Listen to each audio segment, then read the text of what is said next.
Reciting the Buddha's name is quickly accomplished.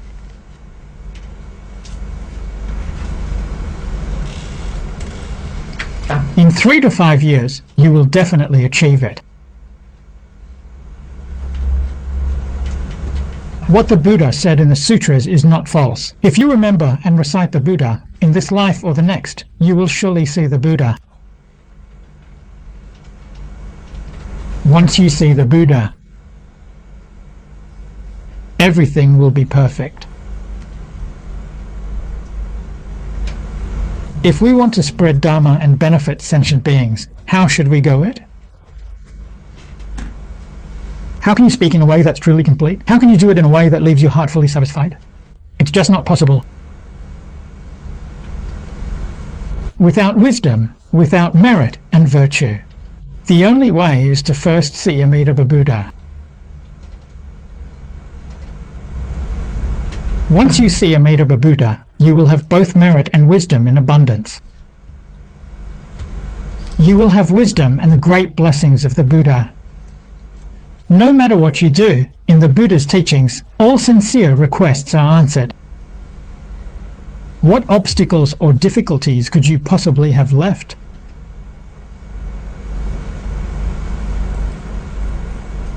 After seeing the Buddha, a living space expands. Right now, our lives and deaths keep repeating, and we are stuck in this world. A living space is just the earth. Is there any way to leave the earth? What can we do? Even if we travel, it's only on the surface of this planet. At this point, we still don't have the ability to go to other planets. We often hear about this, though. We hear stories about extraterrestrials, aliens coming to visit our Earth.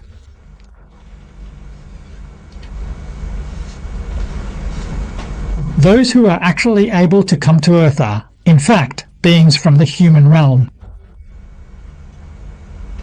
They are definitely not from the heavenly realm. Why?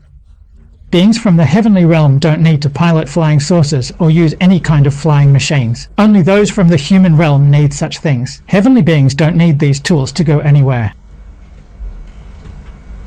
But these visitors use flying machines. Their technology is more advanced than ours. They are from the human realm. They are definitely not from the heavenly realm. They can't even reach the 4 heavenly kings' heaven.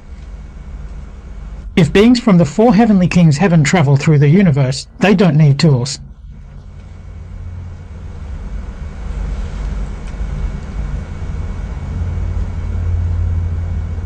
So, there are now a lot of books and reports about outer space. From what we can see and study, these beings are from the human realm.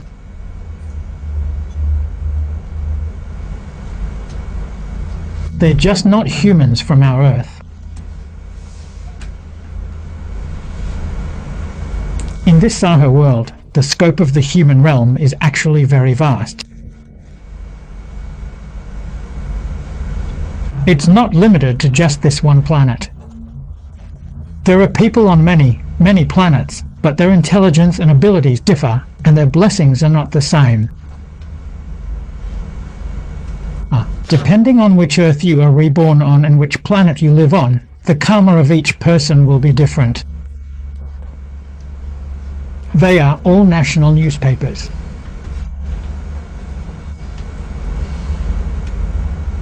Please note that Buddhas and Bodhisattvas are in this sutra. It specifically refers to possessed by Nan Yang. Then how about our Earth? Mentioned before, the sentient beings of Jambudvipa. The mind is truly unstable.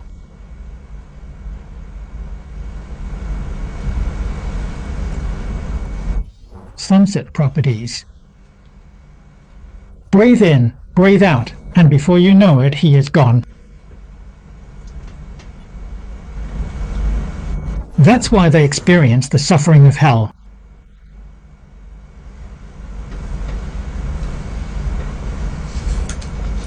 Let me emphasize, these 4 sentences are extremely important. We need to remember them. Even if you can't memorize the entire sutra, you must at least remember these lines. From the sentient beings of Jambudvipa create karma and experience results, 3 lines you must remember. Remind yourself of this. Karmic force is extremely powerful. It can block Mount Sumeru, create vast oceans, and determine rebirth in various realms. This karmic force is immense. Here are 3 examples.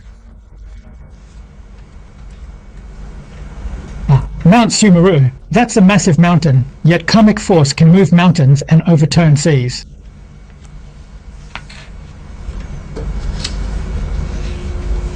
No matter how tall mountain deep sea, they can't withstand power of karma.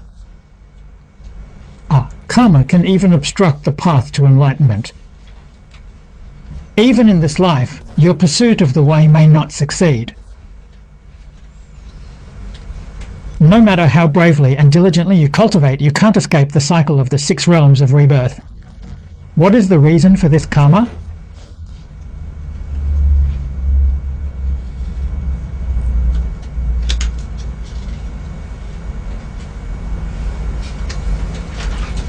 It lies within the Buddha Dharma. It is to teach and transform all sentient beings. The key point is in the mind, within the heart.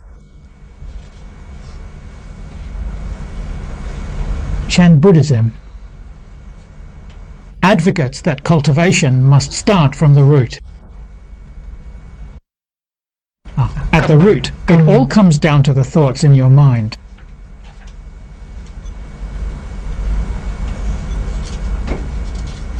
This is how it is in the Chan school, and how could it be any different in the teachings? It is the same there as well.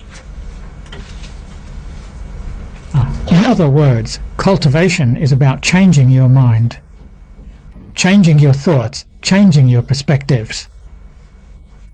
In the past, all our mental attitudes and views were always for ourselves. We took ourselves as the center. This is what creates samsara. This is the mind of samsara. The Buddha teaches us to turn this thought around so that every thought is for all sentient beings. We align our intentions, motivations, thoughts, views, speech, and actions for sentient beings, not for ourselves. That's truly wonderful. How did the Buddha explain the origin of the 6 realms to us? The 6 realms exist because of attachment. Delusion, discrimination, and attachment, when all 3 are present, that's when the 6 realms manifest. If there are only delusion and discrimination, but no attachment, the 6 realms cease to exist. The Dharma realm, 4 noble realms, Viveka, Pratyeka, Bodhisattva, and Buddha. Then the 4 noble Dharma realms manifest. If even discrimination is gone, then the 4 noble realms also disappear. Right, then even the 10 Dharma realms are gone. What manifests then is called the one true Dharma realm. In the one true Dharma realm, as described in the Avatamsaka Sutra, there are 41 levels. There are 41 positions for bodhisattvas. These are the stages of dwelling, practice, dedication, and ground. Where do these levels come from? From delusions that haven't been eliminated. They arise from delusion. Once delusion is cut off, these levels disappear. And that is the ultimate Buddhahood. Everything is equal. Buddha, the Buddha path is truly equal, with no end. This explains how the one true Dharma realm, the 10 Dharma realms, the 3 evil paths, and the 6 realms come about.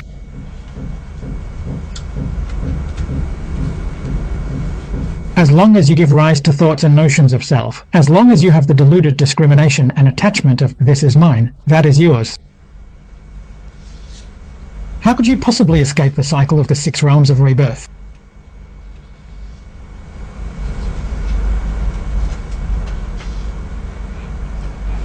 If you can truly experience and realize this from here, then you are truly awakened, not falsely awakened.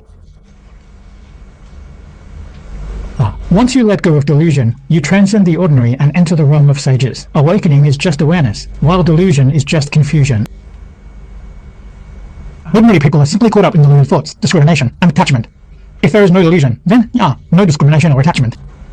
If you don't have deluded discrimination and attachment, you are a sage, a Buddha or Bodhisattva. Buddhas and Bodhisattvas are just one thought away from ordinary people. If you can change this thought, you transcend the ordinary and become divine.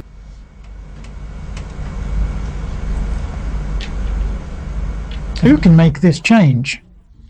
It's up to yourself. Are you willing to make that change? If you're willing to turn things around, it happens instantly. Once I understood this principle, I changed.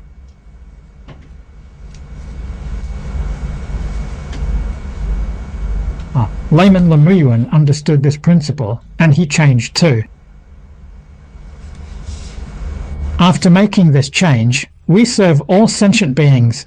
Every sentient being is our master, every sentient being is our boss, and we are like little helpers serving them. Truly so.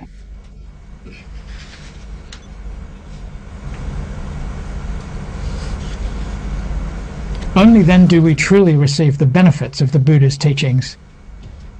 Transforming karma into pure wisdom. Turning karma into ability, that's what Buddhists call supernatural powers. It all hinges on that one thought. Once you turn it around, your karma transforms. Usually we talk about heat. Transform karma into wishes. Karma is very strong, and the power of vows that lead to sainthood is very strong.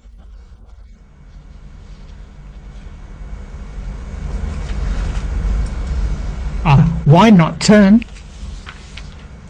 If not transfer? In the infinite realm, there is also high sound quality. It never ends. Why go to all this trouble?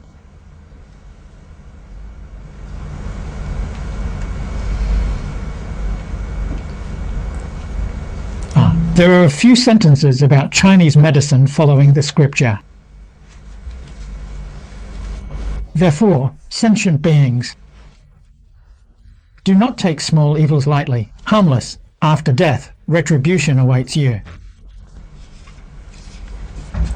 You need to remember these few sentences. Constantly remind yourself. Don't think there's no retribution. That's your own misunderstanding.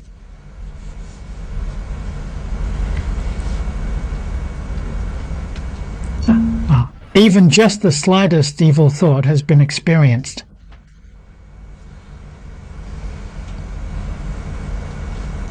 So is it that there's no retribution? No, it's just that the time hasn't come yet. What does it mean by the time? It means the conditions aren't complete yet. This time is being explained in terms of language. When the conditions are fully met, the karmic retribution will manifest immediately. Everyone, if you stay calm, observe this world with a peaceful and tranquil mind. Nowadays, karmic retribution in this world comes so quickly, it's called immediate retribution.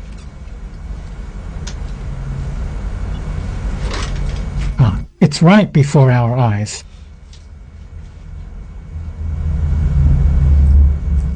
If we truly want to save ourselves, we must realize that this life is nothing special, not worth clinging to. We've been in this world for several years.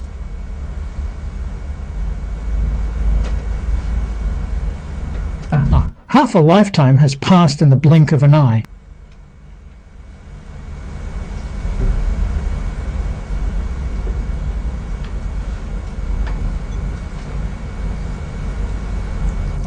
I left my hometown when I was 9 years old. It was very close to Mount Jiuhua. The images from when I left back then, really, are still vivid in my memory, just like it was yesterday. But the elders from my hometown at that time, relatives and friends, almost all of them are gone now.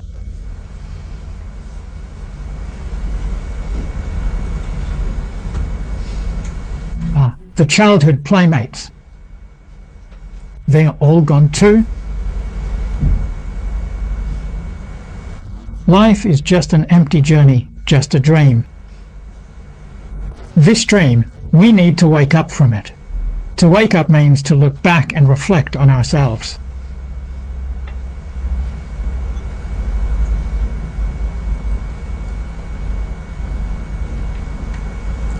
We need to work hard on our thoughts and intentions. Not even a single selfish thought should arise. Every thought should be for the blessings of all beings.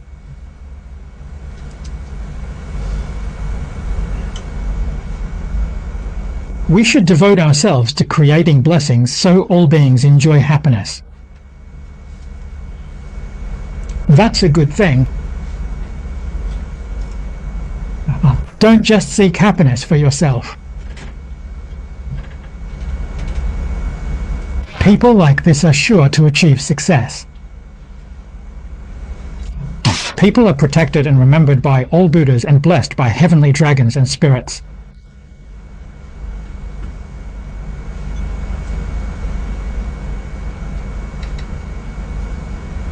They are able to be diligent and make progress.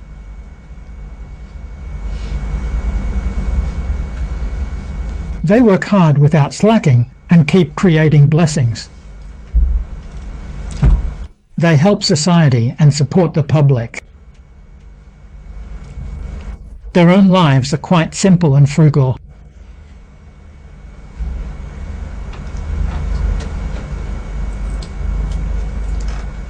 They don't waste even a little bit.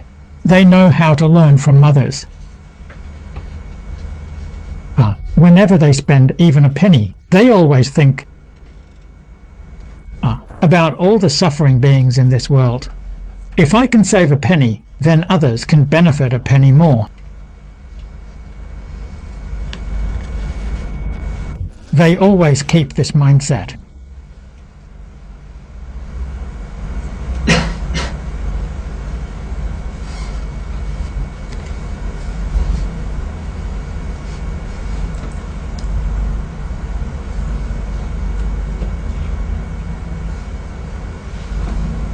The Buddha said in the Sutras, there are some practitioners in this world. Why do they not achieve results in their practice? It's all because of too many delusions, too much discrimination and attachment. One thought follows right after another. As Master Zhongshan explained to us, in a snap of the fingers there are 60 cars, and in each car there are 900 arising and ceasing moments. That refers to the rapid succession of thoughts. Even the coarse thoughts are overwhelming. From morning till night, countless thoughts arise and perish. We can actually notice this ourselves. As soon as the previous thought ceases, the next one immediately arises. Within this, there is cause and effect a single good thought. Hum will bring about a good result, and a single bad thought will bring about a bad result.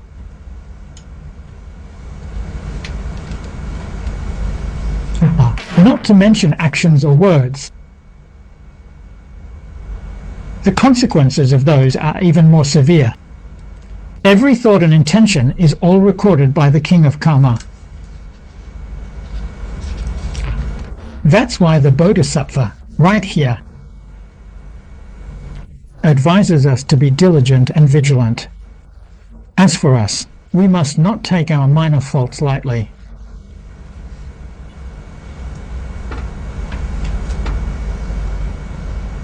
When it's time to face the consequences, it'll be too late for regret. The following lines make this very clear. Even the closest bond, like that between father and son, when their paths diverge, even if they meet again, they won't be able to help each other. The consequences of your actions are yours alone to bear. No one else can take your place.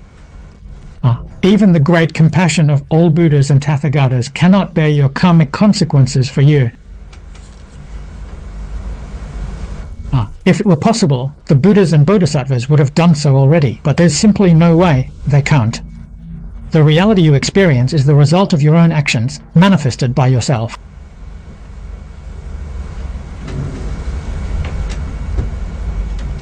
This is exactly how it is. This is what layman Zhong Taiyang once said. I heard this from Elder Layman Zhu Jingzhu, who told it to me. Elder Zhu wrote these things down in his books. He has several works, doesn't he?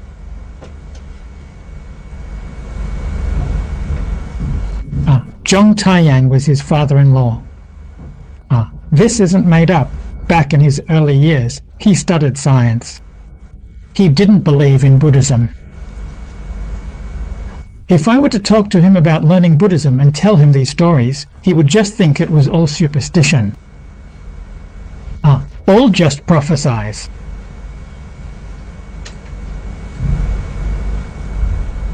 Right, Hao Shi.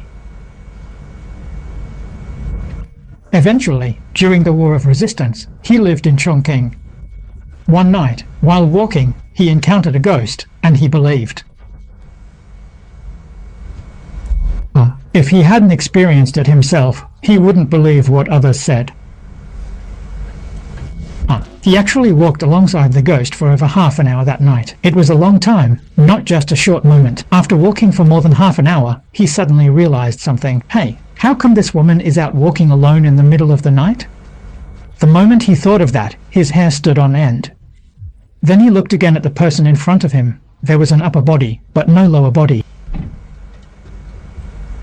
That scared him to death, right? The shadow of the person in front was gone. That's how he came to believe in Buddhism. If he hadn't seen it with his own eyes and experienced it himself, he wouldn't have believed it. So later on, when he thought about it and told his father-in-law about what happened, he realized it was real, not fake. Just now during the speech, he talked about the suffering people endure in hell. He always felt that it was just too inhumane, too cruel, really inhumane. A lot of those hells should be abolished. So when King Yama heard his suggestion, he didn't say anything, just sent 2 little demons to take him there. He said, "Go to the scene in hell and see for yourself." The little demons took him, walked to that place, and pointed it out, but he couldn't see anything. He suddenly realized karmic force manifests things. If you don't have that karma, you can't see it.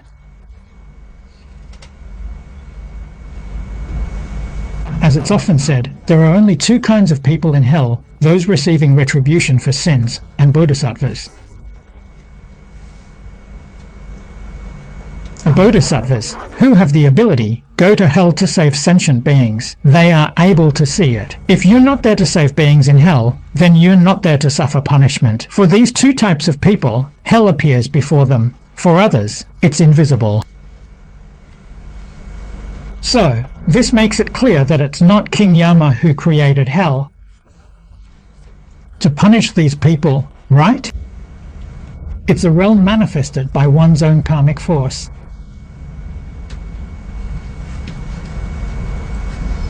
Once we understand this principle, then we realize that even the closest of kin, like father and son, cannot take your place.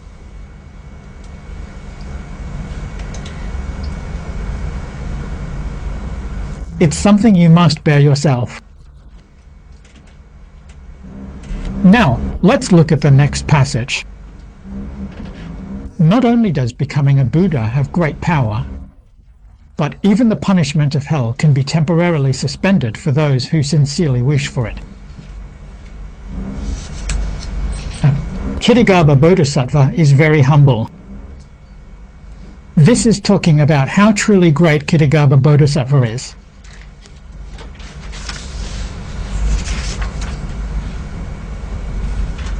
Look, at the beginning of the Dharma assembly, the Buddha's directions to attend.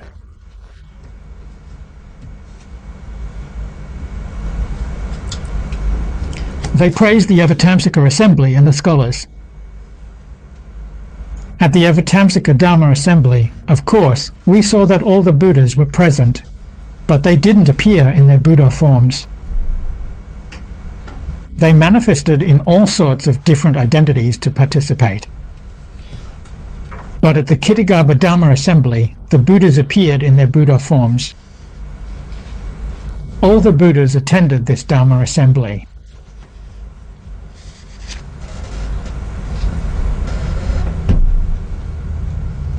Kittagarbha Bodhisattva is the teacher of the Buddhas.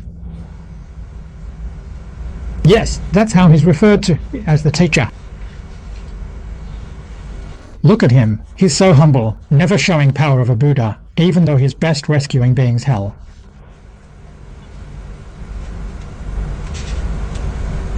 He doesn't dare to say, I know all about this, I know it so well, let me just tell you.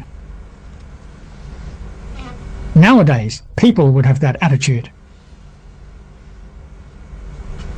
But in fact, he really does know everything very clearly. His teachings guide us. No matter when, we must be humble, respectful, and tolerant. This is the virtue of faith. In every thought, we must subdue our own afflictions and bad habits. Greed, anger, and ignorance are afflictions. They create negative karma. So, when we often see their words and actions, their intentions are always extremely profound and significant. What kind of figure is Samantabhadra Bodhisattva? All of them are. Tathagata, the Taoist's compassionate vessel made manifest. Only hope that the kind person will pause for a moment. Doctor, how humble and respectful these words are. This is teaching us how to conduct ourselves and treat others in daily life. Purity, not trusting in greatness either. I have long regarded the three jewels as my great treasure. I hope the kind person will enable future generations not committed evil deeds sentient beings when people hear this return to the Buddha. This exchange of questions and answers between these two bodhisattvas is meant to guide us sentient beings who have committed misdeeds to turn back before it's too late. Isn't that right? Truly take refuge in the three jewels. So turning back is intentional, truly turning back. Rely on the Buddha's teachings to live your life. Rely on the Buddha's teachings in your work. This is also called taking refuge.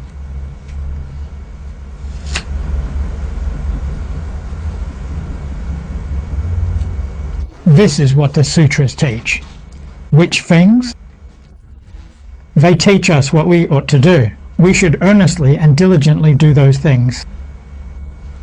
As for things we absolutely must not do, we must resolutely cut them off. Only then is it truly taking refuge in the Buddha. Kittagarbha said to the worthy one, the retribution for sins in hell has its own causes and conditions.